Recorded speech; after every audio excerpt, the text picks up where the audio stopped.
So we're looking at 4.3 notes, day 3. We're going to start off trying to find the exact area of this curve from 0 to 4 that we've been dealing with, y equals 4x minus x squared. And we've done it a couple different ways now. We've looked at it using 4 rectangles, 8 rectangles, 16 rectangles.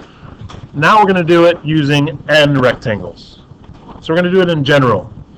So like I was saying earlier, in this case, when we have it in n rectangles, after we've kind of simplified everything, we can put in the number of rectangles that we want. We can see, what would we get if we did 100 rectangles?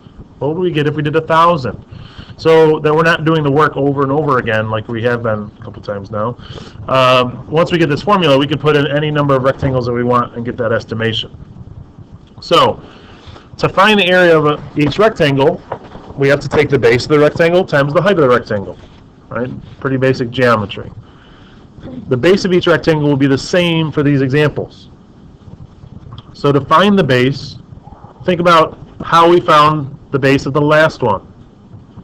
If we were going from 0 to 4 and made 16 rectangles, how big was the base? How did we get 1/4? 4 divided by the number of intervals, right? 0 to 4. So to find the base, what we need to do is take b minus a over the number of rectangles or number of subintervals. And we're going to call this base delta x. All right, so the change in x, how much it goes up by. So this is a formula to remember. All right, the b and the A is where we're starting and the b is where we're ending, just like general intervals that we talk about from a to b. So in our example, we're doing 4 minus 0 divided by n. So our delta x, the base of every rectangle for this example, is going to be 4 over n. The height all depends on the x value that we use to calculate the height. So x sub k is going to be the x value that we're plugging in. And I forgot to write a little line for this, but x sub k, that is going to be equal to a plus delta x times k. Alright, so this is one that we're going to need to remember. Alright, a is our starting point. So in this case, we're doing our right hand Riemann sum. So I'm not going to draw all the rectangles, and they're not exactly right. But for this, our first x value that we're going to plug in, x sub 1, well, that's going to be equal to our starting point a plus our change in x times 1. If we were looking at like our fourth rectangle, well, we'd have to take the starting point a, in this case 0, plus delta x times 4 to find out, like we've gone over that delta x 4 times to get to this end. Right, so for our example that we're using, x sub k is going to be equal to 0, that's what a is, plus 4 over n times k. So really, x sub k equals 4 over n k.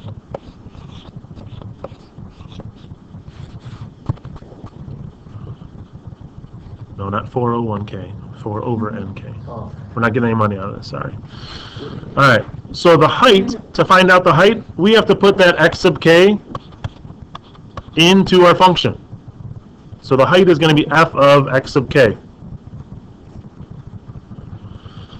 So if we take this and put it into our function, remember our function here, y equals 4x minus x squared. So for our problem, it's going to be 4 times 4 over nk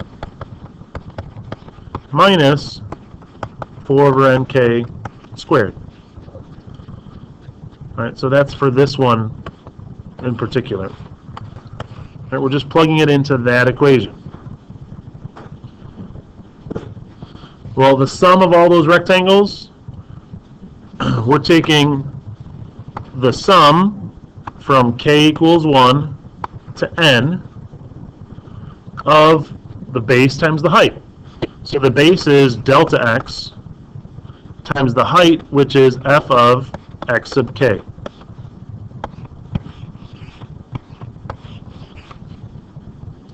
All right, so this is how we would set up the sum for our equation.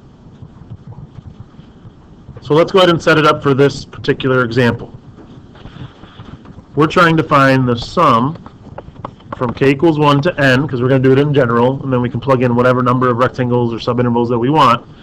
Our delta x, remember we said that was 4 over n, times f of x sub k is right here. Right? That's what we get when we take x sub k, the 4 over nk, and plug it into our equation.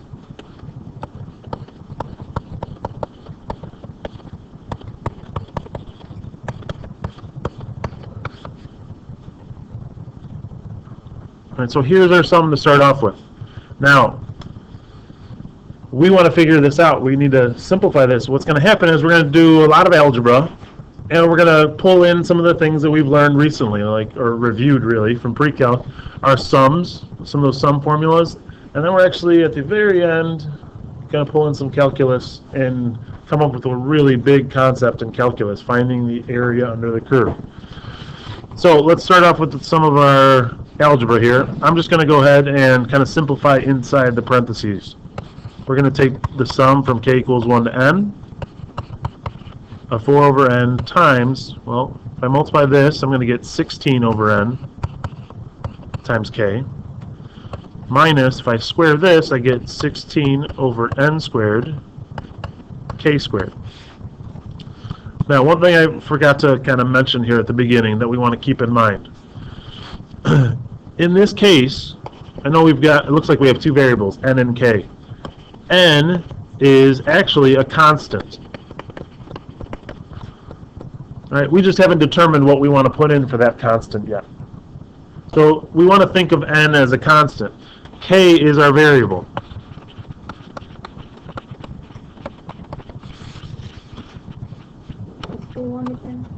All right, we're always going to start off with k equals 1, our first subinterval. It represents the first subinterval, represents this first rectangle. Yes? For the second 16, is it because you multiplied the 4 squared and the n squared. Oh. Right, we're squaring everything in those parentheses. That means 4 over nk times 4 over nk. And how can we keep the squares so the Because everything is getting, like 4 over nk times 4 over nk is what we're doing. oh, okay. So everything is getting multiplied with itself. So everything's squared. All right, so a little more algebra. We're going to go ahead and distribute the 4 over n to both parts. So we get 64 over n squared times k minus 64 over n cubed times k squared. So here is where some of our recent review comes in handy. Remember, I said that these are constants, like the part with the n's. Those are constants. We talked about some properties of sums where we can bring constants on the front, we can separate subtraction. So that's what we're going to do here. We're going to do both of those things and kind of split this up. We're going to write this as the sum from k equals 1 to n. Instead of having 64 over n squared k, I'm going to pull that 64 over n squared out in front because it's a constant and we can do that, times the sum of k, minus 64 over n cubed times the sum from k equals 1 to n of k squared. Again, this is a constant, we can pull that out in front. After we do that, we see two sums that we just learned formulas for, or reviewed formulas for. Oops, I didn't want that one. Alright, so we have formulas to figure out those sums. So for the first one, we have 64 over n squared. What's the sum from k equals 1 to n of k? From k equals 1 to n of k. So we get n times n plus 1 all over 2. Right? That's what that sum is equal to. Minus 64 over n cubed. This sum, the sum of k squared, is n times n plus 1 times 2n plus 1 all over 6.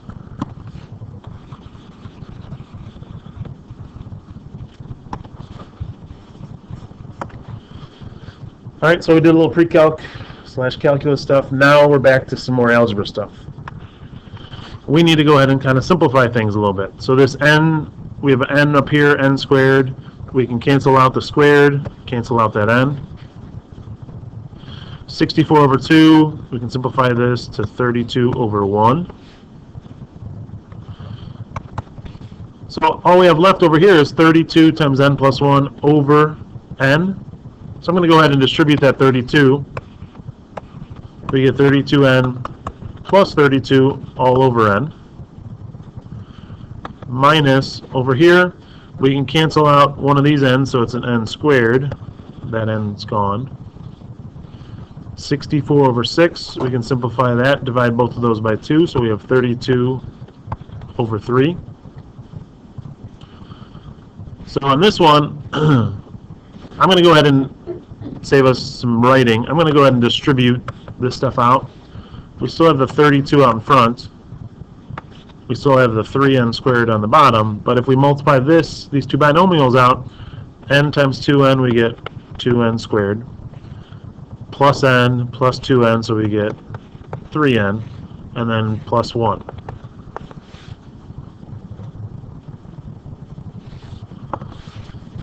So still rocking out a little algebra. I'm going to distribute the 32 here. We have 32n plus 32 over n minus 32, I'm sorry, and distribute that, we get 64n squared plus 96n plus 32 all over 3n squared.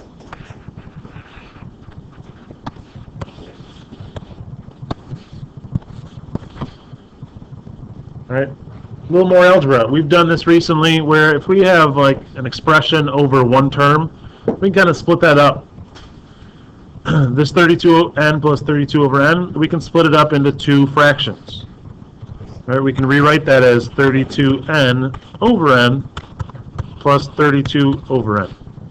Alright, we can divide those separately. Same thing over here. The one thing we need to remember over here is that we're subtracting. So this subtraction needs to be distributed to each part. So we have minus 64n squared over 3n squared minus 96n over 3n squared minus 32 over 3n squared.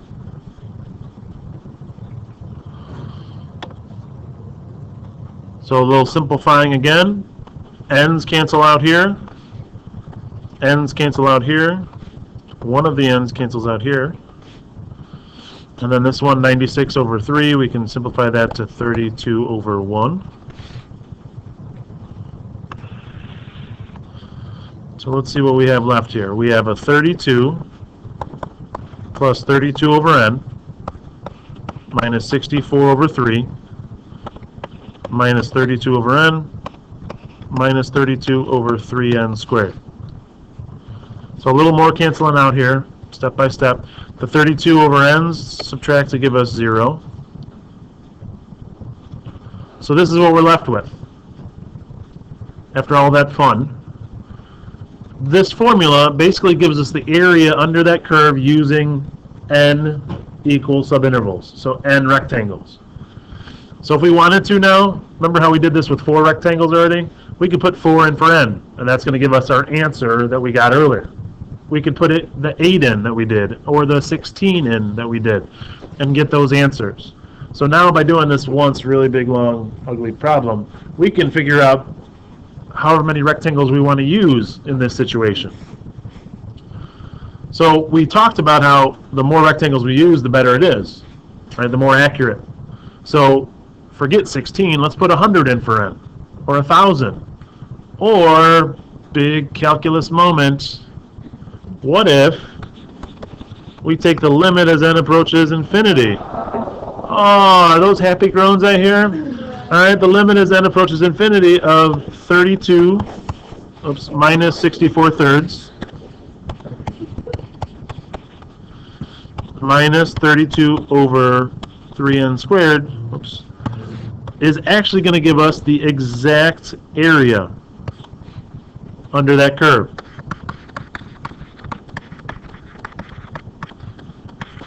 All right, that's going to give us the exact area. Well, this limit's pretty simple. I know a lot of their work was time consuming, but this is not a bad limit. Limit as n approaches infinity of a constant is that constant, minus limit of a constant is a constant. What about a limit of a number over n to a power? That's just going to be 0. So our limit, our exact area in this case is 32 minus 64 thirds. Or this is like 96 thirds minus 64 thirds, so we get 22 thirds, approximately 10.67.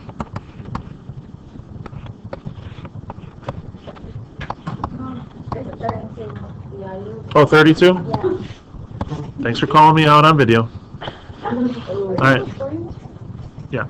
32 thirds, so 10.67. Thanks, ladies. All right, so that's our exact area. Right, remember we're getting closer and closer. I think I remember what that one was 16. Was it 10.625 or something like that? So we were getting pretty close, even just using those 10 rectangles, or 16 rectangles. So, final thing here. Why is my pen not working? There we go. So to find the exact area, this is what we did. We kind of did it in 2 parts, but let's kind of combine that. We're taking the limit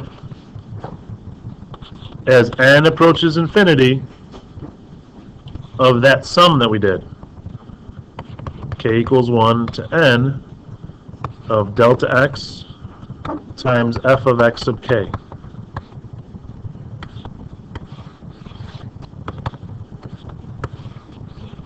So that's what we need to do to find the exact area under that curve. And you got excited when we pulled limits into this. Wait until I tell you what this is actually equal to. But that is to be continued.